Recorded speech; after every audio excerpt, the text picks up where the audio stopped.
చేస్తాం. నిన్నే మీరు చూస్తే చిత్తూరు మేయర్ మర్డర్ కేసు 10 ఏళ్లకు మునుపు జరిగింది. 17/11/2015లో చిత్తూరు మేయర్ ఆఫీసులో ఉంటే కొంతమంది పోయి అతి దారుణంగా భర్త మేయర్ ఆయన భార్య ఉంటే ఇద్దరిని అక్కడికక్కడ చంపేశారు. 10 ఏళ్ళు అయింది. నిన్న ఒక తీర్పు ఇచ్చారు 31 అక్టోబర్ 2025లో చిత్తూరులో కోర్టులో ఇచ్చారు. 5 మందికి మొత్తం ఎంక్వైరీ చేసి వాళ్ళందరినీ కూడా ఉరిశిక్ష చేసే పరిస్థితికి వచ్చారు.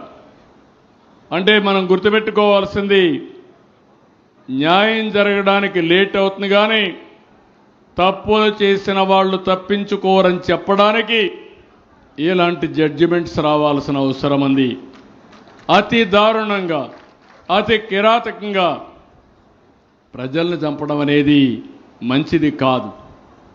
అందుకే ఇటీవల కాలంలో నేను చూస్తున్నాను కొన్ని ప్రాంతాల్లో కొంతమంది గంజాయి తినో తాగో లేకుంటే లిక్కర్ తాగిన మత్తులో ఆడబిడ్డలపైన అత్యాచారాలు చేసే పరిస్థితికి వచ్చారు.